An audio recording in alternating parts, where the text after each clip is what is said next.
خو دا به د موږ د کورنۍ یعنې شخصا زه غواړم د خپلې کورنۍ نه شروع کړم دغه درې عادته باید د ما په اولادو کې د همدغه اوس لحظې نه پیل شي.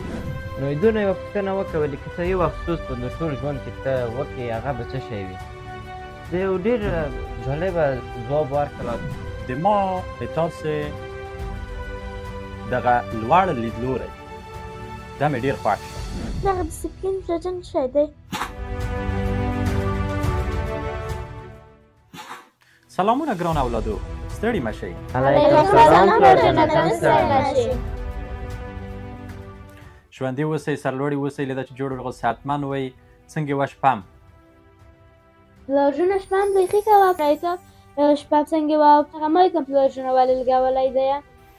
ما شپه هم ښه وه، ورځ مې هم ښه وه. زړګیه ډېره ښه پوښتنه دې وکړه. ګورئ موږ به تاسو هره ورځ خبرې کړلې دغه 3 کاله 3 نیم کاله زه چې له بده مرغه تاسو نه لرې یم، خو ښه خبره دا ده چې زه تاسو سره هره ورځ ویډیو کال کوم او نیم ساعت خبرې کوو، 15 دقیقې خبرې کوو یا 1 ساعت خبرې کوو، د ژوند په باره کې خبرې کوو، څنګه تاسو نه کامیاب انسانان جوړېدلی شي، د پلار او د اولادو ترمنځ د ښې رابطې په باره کې خبرې کوو، د مور او د اولادو د یوې ښې غښتلې رابطې په باره کې خبرې کوو، د اولادو ترمنځ د ورور او د خور د صمیمیت په باره کې خبرې کوو. ما وغوښتل دغه خبرې چې زه هره ورځ تاسو در انتقالوم د افغانستان د نورو خلکو سره هم هغه که په افغانستان کې دننه دي او هغه که د افغانستان نه بهر دي، په هر ګوټ د نړۍ کې چې دي دغه خبرې دوی ته هم ورسي. نو ما دا ښه وګڼله چې دغه خپرونه ثبت شي، زه دغه کومې خبرې چې تاسو سره کومه د دوی ته هم ورسي، ممکن یو څه دوی ترېنه زده کړي، یو څه دوی په معلوماتو باندې اضافه شي. نو دا دې ته ضرورت لري چې زه تاسو ته ووایم چې یعنې په کوم سن کې چې تاسو یې د ایجابوي چې زه تاسو نه اجازه وغواړم، یعنې که تاسو غواړئ چې ستاسو تصویر خپور شي نو بیا دغه کار کولی شو په ګډه یې ترسره کړو. پلارجانه اجازه ده.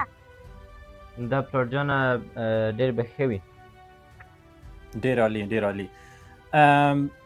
ښه راځئ نن په دو خبرې وکړو چې که پیل یې دونه وکړو، که زه یې تاسو نه پوښتنه وکړم چې دغه پوښتنه ما یې تاسو نه مخکې نه ده کړې، چې هر یو یې تاسو که ما ته ووایئ د شاعري نه نیولې تر موسکا پورې چې تاسو څه غواړئ په راتلونکي کې تاسو نه څه شی جوړ شي، همدو باره کې همدغسې هر یو که ما ته ووایئ چې تاسو هغه لیدلوری څه شی دی په آینده کې د خپل ځان لپاره. نو پلارجانه اول به زه درته وایم د خپل نظر. نو پلارجانه زه غواړم چې یو ښه رهبر واوسم د یوه هېواد په سطحه یا هم د ټول نړۍ په سطحه یو رهبر واوسم چې خلکو ته ښې لارې ورښیي او ښه رفتار وښیي. نو پلارجانه د رهبر توب د یوې کورنۍ نه شروع کېږي، یعنې سړی کولی شي په د خپله کورنۍ کې مثلا د وروران مې دي، خورانې مې دي، دوی ته یو ښه لار ور وښیم، بیا د یوې ټولنې ته ښې لارې ور وښیم، رهبر یې واوسم د یوه هېواد په سطحه یا هم د ټول نړۍ په سطحه کولی شم چې یو ښه رهبر واوسم او خلکو ته ښې لارې ور وښیم. ډېر عالي. زیرجانه ته؟ نو پلارجانه زه خو غواړم چې ښه رئیس جمهور واوسم. دغه افغانستان په سطحه داسې یو ښه رئیس جمهور ونه لیده چې دغه خپل هېواد ته خدمت وکړم. د ټول رئیس جمهورونه چې ما لیدلي فکر کې داسې دي چې فقط د خپلې پیسې او خپل ځان په قصه کې د خپل هېواد ته داسې نه وایي چې زه به خپل هېواد ته لږ ډېر کومک وکړم، زیاتره مال او دغه نور شیان ځان ته کې خلي. زه غواړم چې یو ښه رئیس جمهور پلارجانه واوسم. نام خدای. خوشحال جانه ته؟ پلارجانه نو زه دغه غواړم چې مهندس شم، چې کورونه جوړ کړم یا شفاخانه چې دغه خپل پلارجانه وطن ته خدمت وکړم. نام خدای. مسکا جانه ته؟ پلارجانه من میخوایم دکتر شم که پلارجانه درس بخوانم بسیار دکتر خوب شم. اول خو د ما تاسې دغه لوړ لیدلوری دا مې ډېر خوښ شو. یعنې تاسو هر یوه څه په انګلیسي کې بیګ ډریم ورته وایي، تاسو د هر یوه څه لوی خیالونه، لوی فکرونه دي او دا د موفقو انسانانو خاصیتونه دي. دا خبر ما ته انرژي راکوي چې ما اولاد او یا د افغانستان هر بل وګړی د ځانه سره لوی لیدلوری ولري، په وړو شیانو فکر ونه کړم. موږ به تاسو هغه عامه اصطلاح لرو وي د خدای نه ډېر څه وغواړه. واړه شیانو باندې فکر کول سړی همغې مرحلې ته رسېږي. د موفقو انسانانو یو له خاصیتو لکه څنګه چې شاعره تا چې وی چې ته غواړې رهبر شې او ظهیر وی چې زه غواړم د افغانستان رئیس جمهور شم، خوشحال وی چې زه غواړم انجینر شم، او مسکا وی چې زه غواړم د افغانستان او نړۍ په سطحه یوه پوهه او لایقه ډاکټره شم. دا ممکن دي. دو ته د رسېدو لپاره باید تاسو د موفقو انسانانو خویونه خپل کړئ. ګورئ، د افغانستان د ډیریو خلکو سره، د اکثرو خلکو سره، نه تنها د افغانستان بلکې د نړۍ د اکثرو خلکو سره فکر دا دی چې زه په آینده کې باید داسې یو شی شم.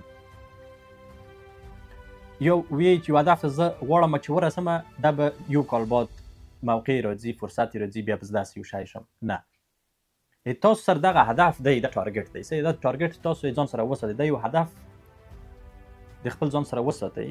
شاعره ته وی چې زه رهبر شم. دو رهبریت ته د ترلاسه کولو لپاره کوم کارونه دي چې ته باید وکړي؟ کوم کارونه دي چې خوشحال او مسکا او ظهیر یې وکړي، د افغانستان بل هر وګړی وکړي؟ هغه د همدا اوس نه پیل دی.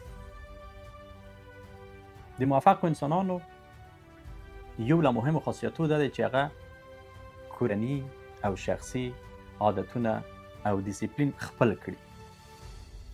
مخکې دونه چې تاسو رهبران شئ، ډاکټران شئ، انجینران شئ، استادان شئ، د افغانستان په سطحه ولسمشران شئ، اول باید تاسو موفق انسانان شئ. دا چې تاسو څنګه موفق انسانان کیږئ، موږ به تاسو به هره ورځ په 2، 3 او 4 عادتونو او ډیسپلینو باندې به خبرې کوو. نن زه غواړم چې تاسو سره 3 عادتونه او ډیسپلین په کورني ژوند کې چې هغه تاسو په راتلونکي د موفقیت او کامیابۍ او سرلارۍ او رهبریت لامل ګرځي، هغه تاسو سره شریک. دا ممکن ډیر ساده ښکاره شي، خو دا به د موږ د کورنۍ، یعنی شخصا زه غواړم د خپلې کورنۍ نه شروع کړم. دغه 3 عادت باید د ما په اولادو کې د همدغه اوس لحظې نه پیل شي او د ژوند تر وروستۍ لحظې چې هغه مرګ دی تغو پورې به دا تاسو سره مل. دا ډیر ساده دی. هره ورځ زه غواړم دا 3 عادتونه تاسو ته ووایم او هغه باندې به تاسو عمل کړئ.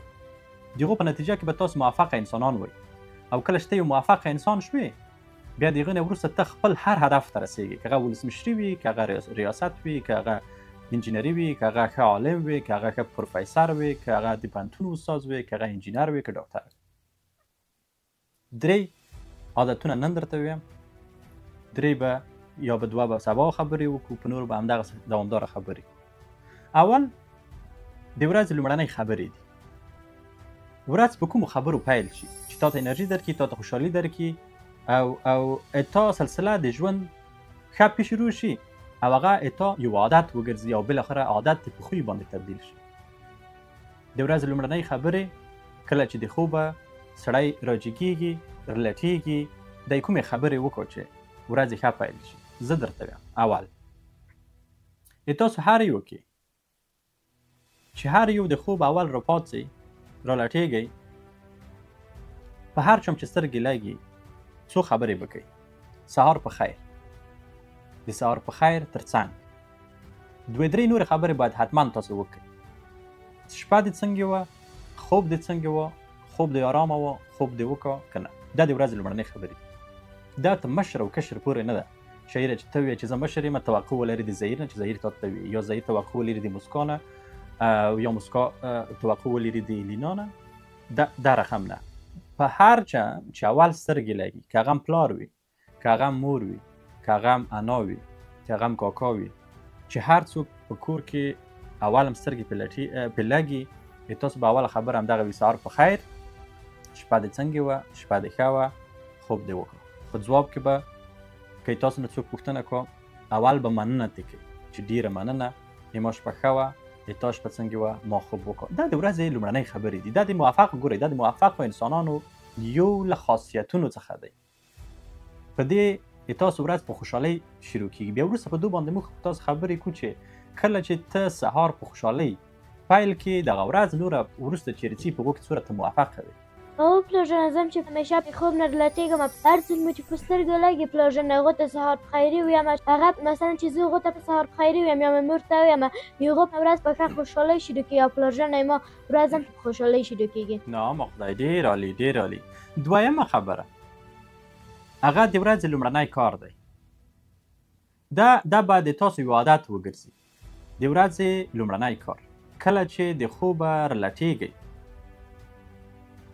اول کار به د تاسو د خپل تخت یا په توشکه که سمبلی په توشکه د خپل ځای ټولول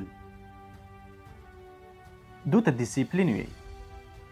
دا ډیسپلین تاسو باید په یو عادت تبدیل کړئ او دغه عادت باید تاسو په یو خوی باندې تبدیل شي.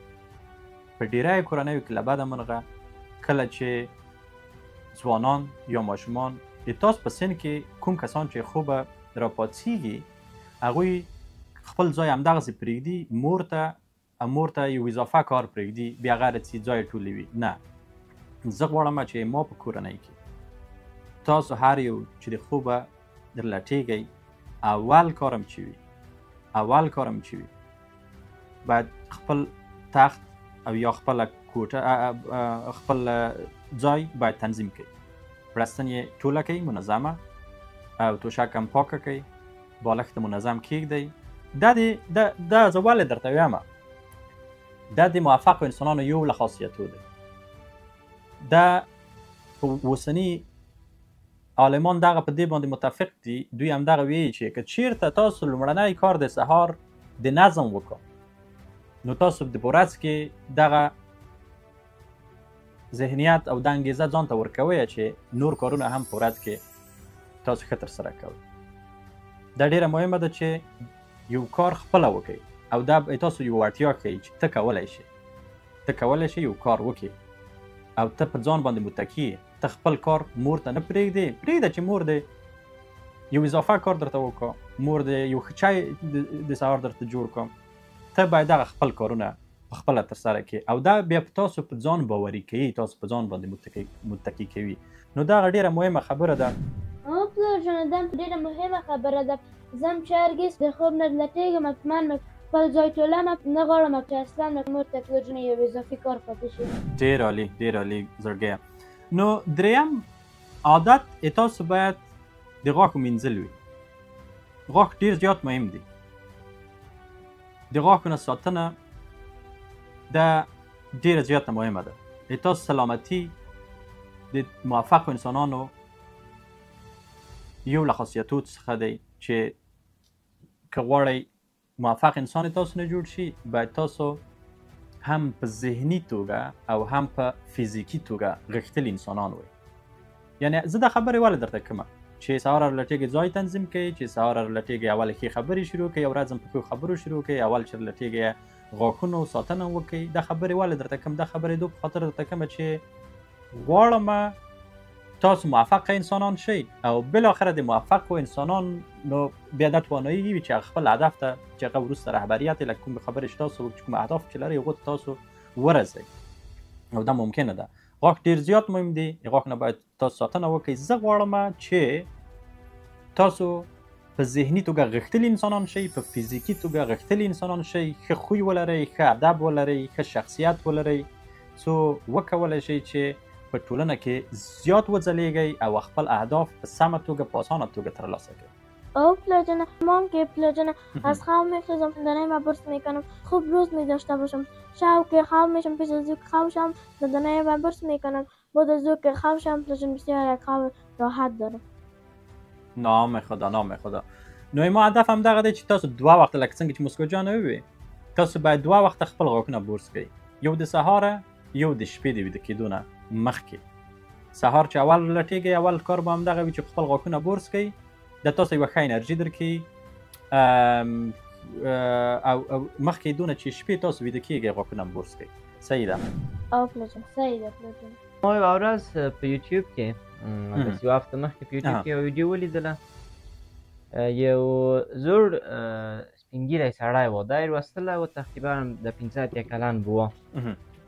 نو دوی نه یوه پوښتنه وکولې که ته یو افسوس په ټول ژوند کې ته وکړې هغه به څه شی وي؟ د یو ډېر جالبه ځواب ورکړله چې ما ته ډېر داسې جالبه هغه شو نو ده وویل چې که زه د غاښو په اهمیت پوهېدلی ما به مو وړکتوب نه د غاښو حفاظت کوم تر هغه وخته پورې چې زه ما یې ژوند پای دی.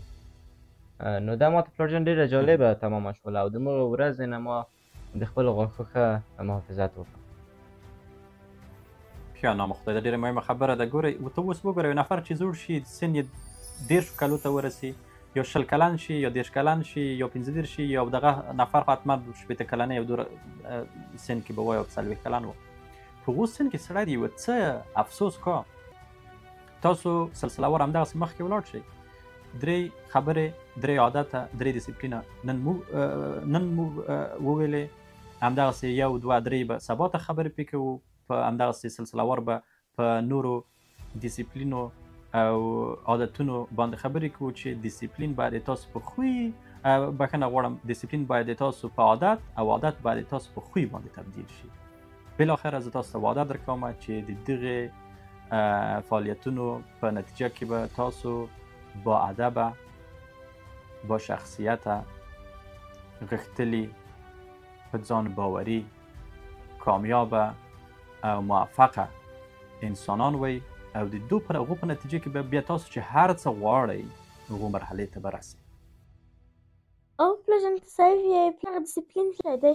ډېره مهمه پوښتنه دې وکړه زړګیه. ډیسپلین ګورئ، یو ډیسپلین دی، یو عادتونه دي او یو هم خوی دی د انسان. زه غواړم د 3 وړه ډېر ساده تشریح کړم، اصلي تعریف ته به نه ځم.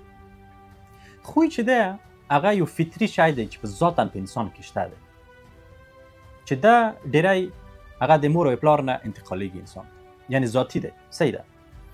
عادت چې دی هغه د ټولنې محصول دی، د ټولنې نه خلق یې خلي. یعنی ګورئ تاسو که اورېدلي، حتما هم اورېدلي دي، وی فلانی ډېر ښه خوی لري، هغه وی ډېر ښه خوی لري، دا خوی یې ښه دی، دا خوی بد دی، دا خوی یې ښه نه دی. د په ټولنه کې یو نفر بل ته ګوري، د هغو نه یو شی زده کوي. صحیح ده. خو یو ډیسپلین دی. ډیسپلین چې دی هغه د علم محصول دی، د تجاربو په نتیجه کې ډیسپلین منځته راغلی دی.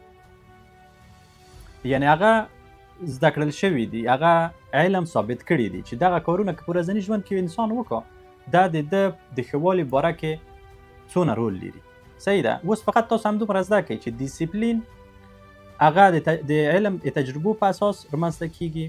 عادتونه چې دي هغه د ټولنې محصول دی چې انتقالیږي د یوه شخص نه بل شخص ته، یو نفر د بل نفر نه زده کوي.